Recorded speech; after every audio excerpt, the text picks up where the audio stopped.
ಹರೇ ಕೃಷ್ಣ. ಅಂತರಿಕ್ಷ ಲೋಕ, ಭುವರ್ಲೋಕ. ಪುರುಷೋತ್ತಮನ ನಾಭಿಯ ಸ್ಥಾನದಿಂದ ಅಂತರಿಕ್ಷ ಲೋಕವು ಹುಟ್ಟಿತು. ವಿರಾಟ್ ರೂಪಿಯ ನಾಭಿಯೇ ಅಂತರಿಕ್ಷ ಲೋಕಕ್ಕೆ ಆಧಾರವೆನಿಸಿದೆ. ಮೇಘಮಂಡಲ, ಗ್ರಹಗಳು, ನಕ್ಷತ್ರಗಳು ಮುಂತಾದವುಗಳು ಅಂತರಿಕ್ಷದಲ್ಲಿ ಯಾವ ಪ್ರದೇಶದಲ್ಲಿವೆ ಎಂಬುದನ್ನು ಭಾಗವತಾದಿ ಪುರಾಣಗಳು ವರ್ಣಿಸಿರುವುದನ್ನು ನಾವು ಮನದಟ್ಟು ಮಾಡಿಕೊಳ್ಳಬೇಕು. ಭೂಲೋಕದಿಂದ ಮೇಲೆ ಸ್ವಲ್ಪ ಎತ್ತರದವರೆಗೆ ಭೂಲೋಕದ ಒಂದು ಮೇರೆ ಇರ್ತದೆ. ಅದು ಅಂತರಿಕ್ಷ ಅಂದರೂ ಕೂಡ ಭೂಲೋಕದ ವಾಯುಮಂಡಲ ಇತ್ಯಾದಿಗಳೆಲ್ಲ ಏನಿವೆ ಅಲ್ಲ, ಅವೆಲ್ಲ ಭೂಲೋಕಕ್ಕೆ ಸೇರಿದೆ. ಯಾಕೆಂದರೆ ಭೂಮಿಯ ಗುರುತ್ವಾಕರ್ಷಣ ಶಕ್ತಿ ಹೆಚ್ಚಿರುವ ತನಕ ಅಲ್ಲಿ ಅದು ಏನಂದರೆ ಭೂಮಂಡಲ. ಉದಾಹರಣೆಗೆ ನಾವು ಮೇಲೆ ಮೇಲೆ ಹೋದಂಗೆಲ್ಲ ಆಕ್ಸಿಜನ್ ಕಡಿಮೆ ಆಗ್ತದೆ. ಎವರೆಸ್ಟ್ ಶಿಖರಕ್ಕೆ ಹೋದಾಗ ಆಕ್ಸಿಜನ್ ಸಾಲೋದಿಲ್ಲ ನಮ್ಮ ದೇಹಕ್ಕೆ. ಏನು ಮಾಡಬೇಕು ಅವಾಗ? ಪರ್ವತಾರೋಹಿಗಳು ಆಕ್ಸಿಜನ್ ಸಿಲಿಂಡರ್ ತೊಗೊಂಡು ಹೋಗ್ತಾರೆ. ಆದ್ದರಿಂದ ಎತ್ತರದ ಪ್ರದೇಶಗಳಲ್ಲಿ ಕೆಲವೊಂದು ಉಸಿರಾಟ ತೊಂದರೆ ಇದ್ದವರು ಹೋಗಬಾಡ್ರಿ ಅಂತಾರೆ.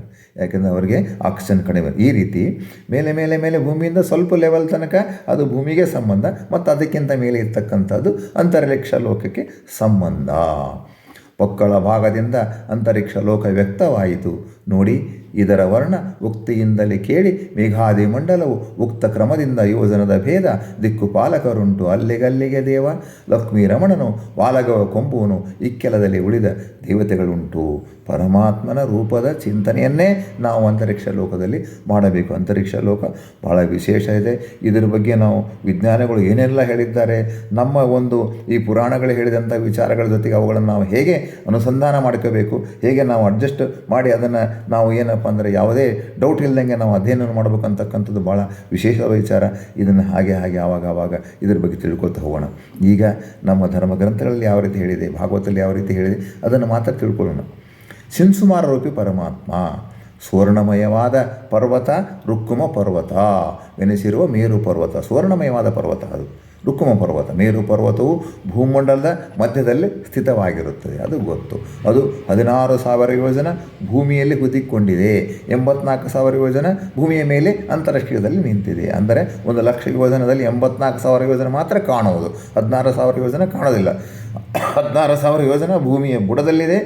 ಆ 16,000 ಯೋಜನ ನಂತರ ಪಾತಾಳಾದಿ ಲೋಕಗಳು ಕೆಳಗಡೆ, ಮೇರು ಪರ್ವತ ಕೆಳಗಡೆ ಇವೆ. ಇವೆಲ್ಲ 1,00,000 ಯೋಜನ ದಪ್ಪದಾದಂಥ ಭೂಮಿಯ ಪ್ಲೇಟ್ನಲ್ಲಿ ಆಗ್ತಕ್ಕಂಥ ವಿದ್ಯಮಾನ. ಮೇರುವಿನ ಬುಡವು ಚಿಕ್ಕದಾಗಿಯೂ ಮೇಲ್ಭಾಗ ಹೋದಂತೆ ಎತ್ತರವೂ ಆಗುತ್ತಾ ಹೋಗುತ್ತದೆ. ಮೇರುವಿನ ಮೇಲ್ಭಾಗದಲ್ಲಿ ವಿಶಾಲವಾಗಿದ್ದು ಅದರ ಮಧ್ಯದಲ್ಲಿ ಬ್ರಹ್ಮದೇವರ ನಗರಿಯೂ ಹಾಗೂ ಬ್ರಹ್ಮದೇವರ ಆಸ್ಥಾನವೂ ಇದೆ. ಶಾಂತಕುಂಭ ನಗರ ಅಲ್ಲಿದೆ. ಬ್ರಹ್ಮದೇವರ ನಗರ ಶಾಂತಕುಂಭ ನಗರ ಇದೆ. ಅಲ್ಲಿ ವಿಶಾಲವಾದಂಥ ಬ್ರಹ್ಮದೇವರ ಮೇರು ಪರ್ವತದ ಮೇಲ್ಭಾಗದ ಸಮತಟ್ಟಾದ ಸ್ಥಳದಲ್ಲಿ ಮಧ್ಯಪ್ರದೇಶದಲ್ಲಿ ಬ್ರಹ್ಮದೇವರ ನಗರ ದೊಡ್ಡ ನಗರ. ಅಲ್ಲಿ ಬ್ರಹ್ಮದೇವರ ಮಧ್ಯದಲ್ಲಿ ದೊಡ್ಡ ಆಸ್ಥಾನ ಇದೆ. ಅಂದರೆ ಬ್ರಹ್ಮದೇವರು ಎಲ್ಲೆಲ್ಲ ಇದ್ದಾರೆ ನೋಡ್ರಿ. ಮೇರು ಪರ್ವತದ ಮೇಲೆ 36,00,000 ಯೋಜನೆ ಎತ್ತರದಲ್ಲಿ ಶಿಂಸುಮಾರರೂಪಿ ಪರಮಾತ್ಮನು ತಲೆಯನ್ನು ಕೆಳಗೆ ಮಾಡಿಕೊಂಡು ತನ್ನ ಬಾಲವನ್ನು ಮೇಲೆ ಮಾಡಿಕೊಂಡು ಸ್ಥಿತನಾಗಿದ್ದಾನೆ. ಮೇರು ಪರ್ವತವು ಆಯತಪ್ಪಿ ಬೀಳದಂತೆಯೂ ಅಂತರಿಕ್ಷ ಲೋಕದ ಎಲ್ಲ ಆಕಾಶಕಾಯಗಳು ತಮ್ಮ ತಮ್ಮ ನಿಯಮಿತ ಸ್ಥಾನಗಳಲ್ಲಿ ಇದ್ದು ಚಲಿಸುವಂತೆಯೂ ಮಾಡುತ್ತಾನೆ. ನೋಡ್ರ, ಆ ರೀತಿ ಆ ಶಿಂಸುಮಾರೂಪಿ ಪರಮಾತ್ಮ ಕಾಲನಾಮಕ ಕಾಲರೂಪಿ ದೇವ. ಅವನು ಚೇಳಿನಾಕಾರದ ಶಿಂಸುಮಾರ ಮೂರ್ತಿಯು ನಿಂತಲೇ ತಾನು ಚಕ್ರಾಕಾರವಾಗಿ ತಿರುಗುತ್ತಾ ಕಾಲಚಕ್ರವನ್ನು ಮೇರು ಪರ್ವತಕ್ಕೆ ಪ್ರದಕ್ಷಿಣಾಕಾರವಾಗಿ ಸುತ್ತಿಸುತ್ತಲಿದ್ದಾನೆ. ಅಂದರೆ ಅವನು ಸುಮ್ಮನೆ ನಿಂತಿಲ್ಲ, ತಿರುಗ್ತಾ ರೌಂಡ್ ಹೊಡಿತಾ ಇದ್ದಾನೆ. ಅವನು ಕಾಲನಾಮಕ ಪರಮಾತ್ಮ ಶಿಂಸುರೂಪಿ ಪರಮಾತ್ಮ ಒಂದು ರೌಂಡು ಪ್ರದಕ್ಷಿಣಾಕಾರ ಮಾಡ್ತಾ ಇರೋದರಿಂದ ಕಾಲ ಹೋಗ್ತಾ ಇದೆ. ಅದಕ್ಕೆ ನಾವು ಕಾಲಚಕ್ರ ಅಂತೀವಿ. ಆ್ಯರೋ ಆಫ್ ಟೈಮ್ ಅಂತ ನಾವು ಯಾಕೆ ಅನ್ನೋದಿಲ್ಲ ಅಂದರೆ ಅವನು ಪರಮಾತ್ಮ ಕಾಲವನ್ನು ಸುತ್ತಿಸುತ್ತಿದ್ದಾನೆ, ರೌಂಡ್ ಓಡಿಸ್ತಾ ಇದ್ದಾನೆ. ಆ್ಯರೋ ಆಫ್ ಟೈಮ್ ಅಂದರೆ ಸ್ಟ್ರೇಟ್ ಹೋಗೋದು. ಈಗಿನ ವಿಜ್ಞಾನಿಗಳು ಹೇಳೋದು ಆ್ಯರೋ ಆಫ್ ಟೈಮ್ ಒಂದೇ ಡೈರೆಕ್ಷನ್ ಹೋಗ್ತಾ ಇದೆ, ವಾಪಸ್ ಬರೋದಿಲ್ಲ. ಅದಕ್ಕೆ ಆ್ಯರೋ ಆಫ್ ಟೈಮ್ ಅಂತ.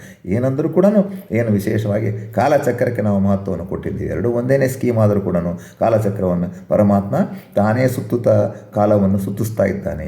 ಕಾಲಚಕ್ರದ ಒಂದು ಅಚ್ಚು ಮೇಲಿನ ಮೇರು ಪರ್ವತದ ಮೇಲ್ಭಾಗದಿಂದ ನೋಡ್ರಿ, ಮೇರು ಪರ್ವತದ ಮೇಲಿನಿಂದ ಮಾನಸೋತ್ತರ ಪರ್ವತದ ಮೇಲೆ ಹೋಗಿ ಒಂದು ಬೃಹದಾಕಾರ ಚಕ್ರವನ್ನು ಧರಿಸಿ, ಅಂದರೆ ಮೇರು ಪರ್ವತ ಮೇಲೆ ಅದು ಫಸ್ಟ್ ಕಾಲಚಕ್ರ ಮೇಲೆ ಟಾಪ್ನಿಂದ ಅದು ಕೆಳಗಡೆ ಮೇರು ಪರ್ವತಕ್ಕೆ ಬಂದದ್ದು. ಅಲ್ಲಿಂದ ಸೀದಾ ನಮ್ಮ ಮೇರು ಪರ್ವತ ಭೂಮಿ ಮೇಲೆ ಟಾಪ್ನಲ್ಲಿದೆ. ಅಲ್ಲಿಂದ ಮುಂದೆ ಅದು ಎಲ್ಲಿ ಹೋಗ್ತದೆ, ಸೀದಾ ಅದು ಏನಪ್ಪ ಮಾನಸೋತ್ತರ ಪರ್ವತದ ಮೇಲೆ ಹೋಗಿ ಒಂದು ದೊಡ್ಡ ಚಕ್ರ ಆಗ್ತದೆ. ಚಕ್ರವನ್ನು ಧಾರಣೆ ಮಾಡಿರ್ತದೆ. ಇವೆಲ್ಲ ಎನರ್ಜಿ ಪಾಯಿಂಟ್ಸ್ಗಳು, ಇವು ಕಾಣಬೇಕಂತೇನಿಲ್ಲ. ಎನರ್ಜಿ ಪಾಯಿಂಟ್ಸು, ಕಂಟ್ರೋಲಿಂಗ್ ಪಾಯಿಂಟ್ಸು, ಅಂದರೆ ನಾವು ಗ್ರಾವಿಟೇಷನಲ್ ಪಾಯಿಂಟ್ಸು. ಈ ಚಕ್ರವು ಜ್ಯೋತಿರ್ಮಂಡಲವನ್ನು ತಿರುಗಿಸುವುದಕ್ಕಾಗಿ ನಿರ್ಮಿತವಾಗಿರುತ್ತದೆ. ಎಲ್ಲ ನಮ್ಮ ಜ್ಯೋತಿ ಚಕ್ರಗಳೇನಿವೆಲ್ಲ ಈ ಪೂರ್ತಿ ಎಲ್ಲ ನಮ್ಮ ಭೂಮಿಯಲ್ಲಿರ್ತಕ್ಕಂಥ ಸಮಯ ಓಡೋದು ಮತ್ತು ಅಂತರಿಕ್ಷದ ಸಮಯಗಳು ಓಡೋದಕ್ಕೆ ಇದೆಲ್ಲ ಚಕ್ರಗಳನ್ನು ತಿರುಗಿಸಲಿಕ್ಕಾಗಿ ಈ ದೊಡ್ಡದಾದ ಚಕ್ರವನ್ನು ಧರಿಸಿರುತ್ತದೆ. ಮೇರುವಿನ ತುದಿಯು ಧ್ರುವಮಂಡಲಕ್ಕೆ ಕಾಲಚಕ್ರದ ಸಂಬಂಧವನ್ನು ಹೊಂಟಿದೆ. ಅಂದರೆ ಧ್ರುವಮಂಡಲದಿಂದ ಮೇರು ಪರ್ವತದಿಂದ ಮಾನಸೋತ್ತರ ಪರ್ವತದಿಂದ ಮತ್ತೇನಪ್ಪ ಅಂದರೆ ಧ್ರುವಮಂಡಲ. ಒಂದು ರೀತಿ ತ್ರಿಕೋನ ಅಂತ ಅನ್ಕೋಬೋದು. ದೊಡ್ಡ ಒಂದು ಕಾಲಚಕ್ರ, ಬೃಹದಾಕಾರ ಚಕ್ರ, ಜ್ಯೋತಿರ್ಮಂಡಲವನ್ನು ತಿರುಗಿಸಲಿಕ್ಕಾಗಿ ಜ್ಯೋತಿರ್ಮಂಡಲ ಚಕ್ರ. ಈ ರೀತಿ ನಾವೆಲ್ಲವನ್ನು ನಾವು ಹೇಳಬೇಕು. ಈಗ ಏನು ನಡೀತದಪ್ಪ ವಿದ್ಯಮಾನ ಅಂದರೆ ಸೂರ್ಯನ ರಥವು ಮಾನಸ ಪರ್ವತದ ಮೇಲಿನ ಕಾಲಚಕ್ರದೊಡನೆ ಚಲಿಸುತ್ತದೆ. ನೋಡ್ರಿ, ಸೂರ್ಯನ ರಥ ಕಾಲಚಕ್ರವೇ ಸೂರ್ಯನ ರಥವನ್ನು ಕಂಟ್ರೋಲ್ ಮಾಡ್ತದೆ. ಸೂರ್ಯನ ರಥಕ್ಕೆ ಒಂದು ಚಕ್ರ, ಆ ಸೂರ್ಯನ ರಥದ ಚಕ್ರ ಒಂದು ಚಕ್ರವನ್ನು ಕಾಲಚಕ್ರ ಕಂಟ್ರೋಲ್ ಮಾಡ್ತದೆ. ನೋಡಲಿಕ್ಕಿನ ಸೂರ್ಯನ ರಥ ಚಕ್ರ ತಿರುಗುತ್ತದೆ, ಆದರೆ ಎನರ್ಜಿ ಕೊಡ್ತಕ್ಕಂಥದ್ದು ಕಾಲಚಕ್ರಕ್ಕೆ ಎನರ್ಜಿ ಕೊಡ್ತಕ್ಕಂಥದ್ದು ಪರಮಾತ್ಮ ಸಿಂಸ್ವರೂಪಿ ಪರಮಾತ್ಮನ ತಿರುಗುವಿಕೆ.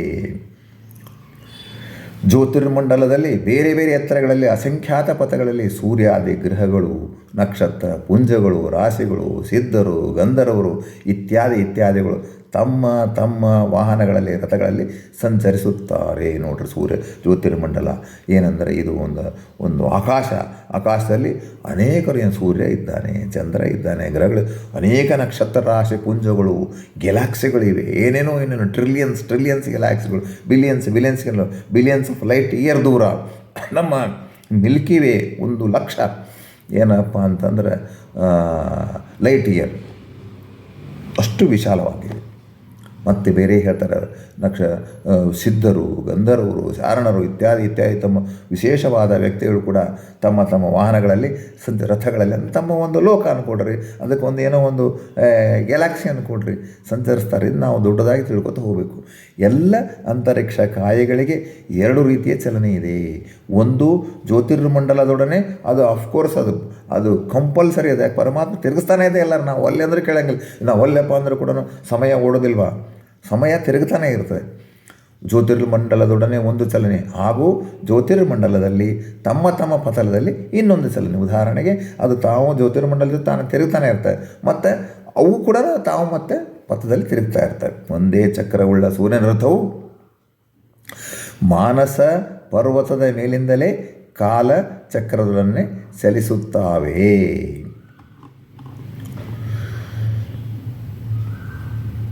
ಇದನ್ನು ಮತ್ತೆ ನಾವು ಮುಂದುವರಿಸೋಣ. ಹರೇ ಶ್ರೀನಿವಾಸ, ಹರೇ.